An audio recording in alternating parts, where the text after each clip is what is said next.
আসসালামু আলাইকুম ওয়ারাহমাতুল্লাহ।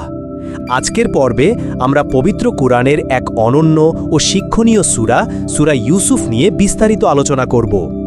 এই সূরাটি তার মনোমুগ্ধকর আখ্যান এবং গভীর আধ্যাত্মিক শিক্ষার জন্য বিশেষভাবে পরিচিত। প্রথমেই সূরা ইউসুফের কিছু মৌলিক তথ্য জেনে নিই। এটি মাক্কি সূরা, এর আয়াত সংখ্যা ১১১। বর্তমান কোরআন মাজিদের বিন্যাস অনুযায়ী এটি ১২তম সূরা। এর আগে আছে সূরা হুদ ও পরে আছে সূরা রাদ। নাজিলের ধারাবাহিকতা অর্থাৎ কোন সূরার পর নাজিল হয়েছে সেই বিবেচনায় এটি ৫০ নং সূরা। এর আগে সূরা হুদ ও পরে সূরা হিজর নাজিল হয়েছে। এটি মাক্কি যুগের শেষ বছরে নাজিল হয়েছিল। অন্যান্য সূরার সাথে এর সম্পর্ক তাৎপর্যপূর্ণ। যেমন এ সূরার আগের সূরা হল সূরা হুদ। তার শেষ দিকে বলা হয়েছে, রাসূলদের ঘটনাগুলোর দরকারি অংশ আমি তোমাকে শোনাচ্ছি, এর মাধ্যমে তোমার ঈমান বাড়িয়ে দিই। আর এ সূরা অর্থাৎ সূরা ইউসুফের শুরুতে বলা হয়েছে, অতীতের ঘটনাগুলো আমি তোমাকে সঠিকভাবে জানাচ্ছি, তুমি কিন্তু আগে এগুলো জানতে না।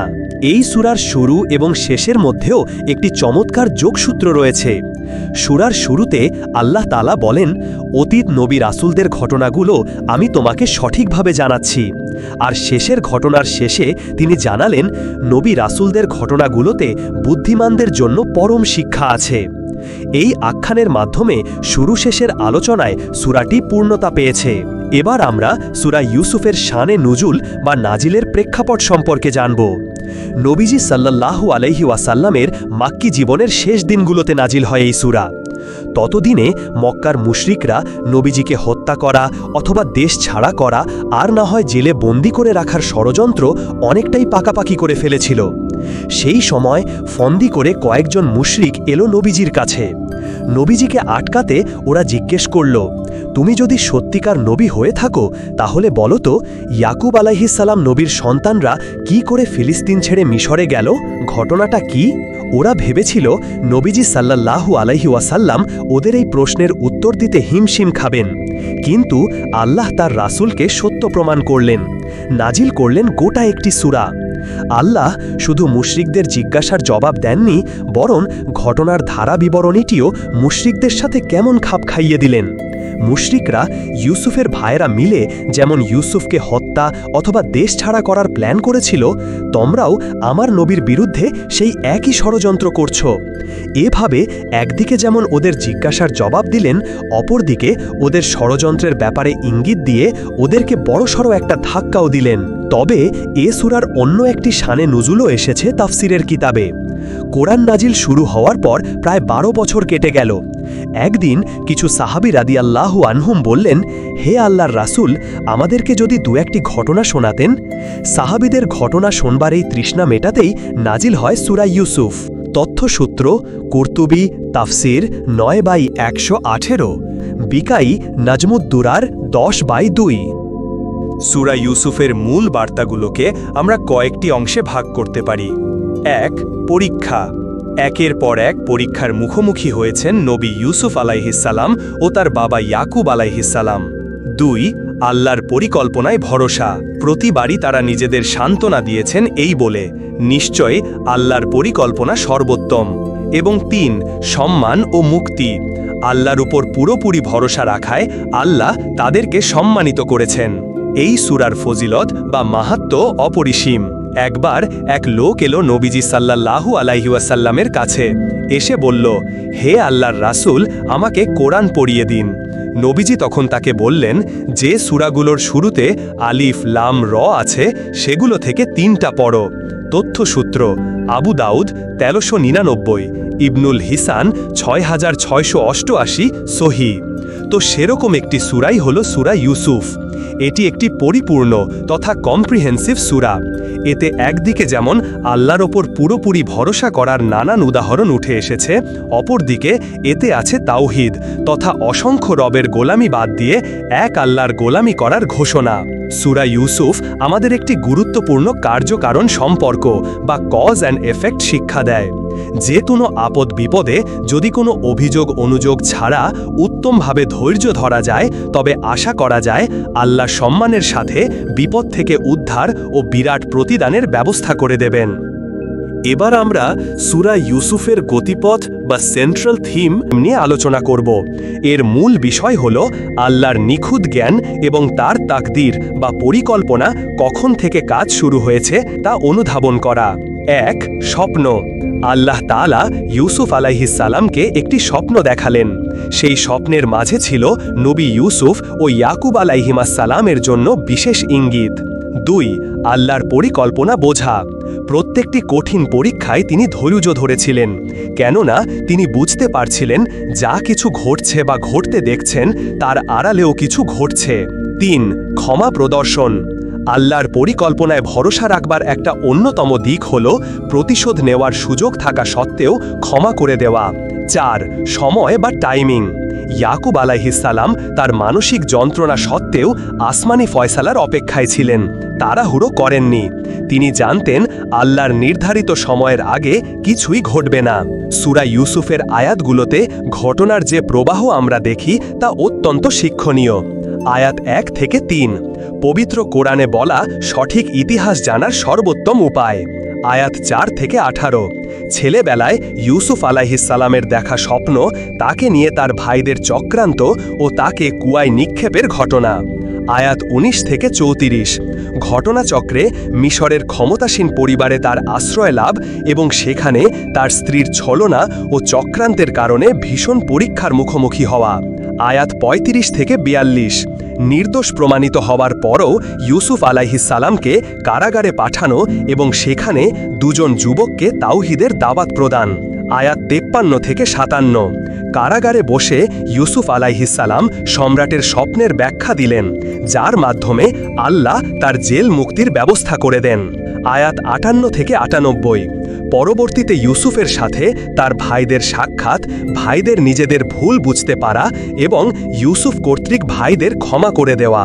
আয়াত ৯৯ থেকে ১০০, সবশেষে তিনি তার পুরো পরিবারকে মিশরে নিয়ে আসার ব্যবস্থা করেন এবং এভাবেই বনি ইসরায়েল মিশরে বসতি গড়ে। আয়াত ১০২ থেকে ১০৪, ইউসুফ আলাইহিস সালামের এই বিস্ময়কর ঘটনা নবী মুহাম্মদ সাল্লাল্লাহু আলাইহি ওয়াসাল্লাম ও তার উম্মতের জন্য একটি বিরাট দৃষ্টান্ত। আয়াত ১০৫ থেকে ১১০, মুশরিকদের নানান অযৌক্তিক কথাবার্তা খণ্ডন করা হয়েছে। এবং আয়াত ১১১, কোরআনে বর্ণিত ঘটনাগুলো হল মানুষের জন্য গুরুত্বপূর্ণ শিক্ষা, আর সে কথা বলবার মাধ্যমে সূরাটি শেষ করা হয়েছে। এবার আমরা কিছু কেস স্টাডি ও রিফ্লেকশনস বা তাদাব্বুর নিয়ে আলোচনা করব। প্রথম কেস স্টাডি, ইউসুফ আলাইহিস সালামের ভাইদের মনে হলো বাবা তাদের ছোট ভাই ইউসুফকে বেশি আদর করেন, তাছাড়া ইউসুফ মার্জিত চরিত্রের অধিকারী ও পরিপাটি ছিলেন। এসব দেখে অন্য ভাইদের খুব হিংসে হতো। তারা সিদ্ধান্ত নিল ইউসুফকে হত্যা করবে অথবা কুয়ায় ফেলে দেবে। চিন্তা করুন, নিজের ভাইকে হত্যার ষড়যন্ত্র। এর মানে হিংসা মানুষকে অনেক নিচে নামিয়ে আনে, ভালো মন্দের বুঝ নষ্ট করে দেয়। তাই হিংসা থেকে দূরে থাকুন। একটি সমাজ আগাগোড়া ধ্বংস করার জন্য আর কিছু দরকার নেই, কয়েক ফোঁটা হিংসার বিষই যথেষ্ট। তথ্যসূত্র: আবু দাউদ ৪৯০৩, তিরমিজি ২৩৭৯। একটি গুরুত্বপূর্ণ রিফ্লেকশন, ইউসুফ আলাইহিস সালামের ঠাঁই হল মিশরের রাজপ্রাসাদে। বছর কয়েক যেতেই তার প্রতি আসক্ত হয়ে পড়ল মিশরের ক্ষমতাধর ব্যক্তির স্ত্রী। তাকে প্রলুব্ধ করার জন্য একের পর এক অপচেষ্টা চালাতে লাগল। ইউসুফ আলাইহিস সালাম কিন্তু এই মহিলার প্রলোভন থেকে বাঁচার জন্য প্রাণপণ চেষ্টা করলেন। শেষে আল্লাহর করুণায় বেঁচেও গেলেন। এই ঘটনা থেকে আমরা ইঙ্গিত পাই, চাহিদার সামনে নিজেকে সঁপে দেওয়া মোটেও মুমিনদের বৈশিষ্ট্য নয়। মুমিনরা আল্লাহর ভয়ে নিজের কামনা বাসনা দমিয়ে রাখে। আর এই উত্তম চরিত্রের কারণেই ইউসুফ আলাইহিস সালাম গোটা একটি জাতির ওপর প্রভুত্ব পেয়েছিলেন। তার সম্মান ও অনেক গুণ বেড়ে গিয়েছিল। কাজেই মুসলিমরা যদি বিজয়ের স্বপ্ন দেখে, তবে তাদেরকেও প্রতিনিয়ত চারিত্রিক পরিশুদ্ধতা অর্জনের চেষ্টা করে যেতে হবে। তথ্যসূত্র: বুখারী ৬০৬, ১৪২৩, আহমাদ আল মুসনাদ ৮৮৫২। আরও একটি গভীর উপলব্ধি হল, কোরআন কোনো সাধারণ বই নয়। কোরআন তার পাঠকদের সাথে কথা বলে, কখনো কাঁদায়, কখনো ভাবায় ভীষণভাবে। এটি ইতিহাসের বিশুদ্ধতম দলিল। তবে এর ইতিহাস যেন তেন ইতিহাস নয়, বরং প্রতিটি বাক্যের পড়তে পড়তে আছে শিক্ষা। এই গোটা সূরাতে আল্লাহ তুলে ধরেছেন নবী ইউসুফ আলাইহিসসালামের ইতিহাস, তবে এমনভাবে তুলে ধরেছেন যাতে কোথাও অস্পষ্টতা না থাকে, বরং পাঠক এর থেকে খুঁজে পায় চমৎকার নৈতিক শিক্ষা। আবার এখানে এত বেশি গল্প করা হলো না যাতে পাঠকের মনোযোগে ঘাটতি আসে বা পরে সে ভুলে যায়। কোরআনের স্টাইলই এটা। এখানে অযথা ইনফরমেশনের ভিড় থাকে না, আবার মূল মেসেজটা পৌঁছাবার ক্ষেত্রেও কোনো জটিলতা তৈরি হয় না। কোরআনের এই স্টাইলটা আমাদের জন্য রপ্ত করা জরুরি, বিশেষ করে যারা ইতিহাস নিয়ে রাত দিন কাটান। তথ্যসূত্র তিরমিজি 2906। এবার আমরা সূরাটির নামের রহস্য সম্পর্কে জানব। এই সূরার প্রায় পুরোটা জুড়ে জায়গা পেয়েছে নবী ইউসুফ আলাইহিসসালামের ঘটনা। কোরআনের আর কোথাও এমনটা দেখা যায় না যে গোটা একটি সূরায় বিশেষ একটি ঘটনা বর্ণনার জন্য বরাদ্দ রাখা হয়েছে। নবী ইউসুফ আলাইহিসসালামের জীবনী বেশ ঘটনাস্থল ও শিক্ষণীয়। ভীষণ পরীক্ষা ও চড়াই উতরাই পার হয়ে তিনি পেয়েছেন নবুয়ত ও রাষ্ট্র ক্ষমতা। তো এ সূরায় যেহেতু বিশেষভাবে ইউসুফ আলাইহিসসালামের একার ঘটনা জায়গা পেয়েছে, তাই সূরার নামও হয়ে যায় সূরা ইউসুফ। সব শেষে সূরা ইউসুফের মেজর থিমগুলো আরেকবার দেখে নিই। 1. ইউসুফ আলাইহিসসালামের স্বপ্ন এবং তার ভাইদের হিংসা ও ষড়যন্ত্র। 2. নতুন জায়গায় আশ্রয়, আসন্ন বিপদ ও কারাগার। 3. আল্লাহর সাহায্য ও কারামুক্তি, রাষ্ট্র ক্ষমতা অর্জন এবং স্বপ্নের সত্যে পরিণত হওয়া। সুবহানাল্লাহ! সূরা ইউসুফ সত্যি এক গভীর সমুদ্র, যার প্রতিটি আয়াতে রয়েছে আমাদের জন্য অসংখ্য শিক্ষা ও নির্দেশনা।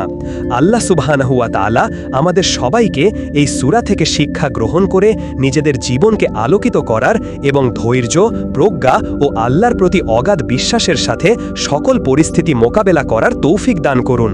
আমিন। আজকের আলোচনা এখানেই শেষ করছি। পরবর্তী ভিডিওতে আবারও কোনো গুরুত্বপূর্ণ বিষয় নিয়ে আপনাদের সামনে হাজির হব ইনশাআল্লাহ। ততদিন পর্যন্ত ভালো থাকুন, সুস্থ থাকুন। আসসালামু আলাইকুম ওয়া রাহমাতুল্লাহি ওয়া বারাকাতুহু।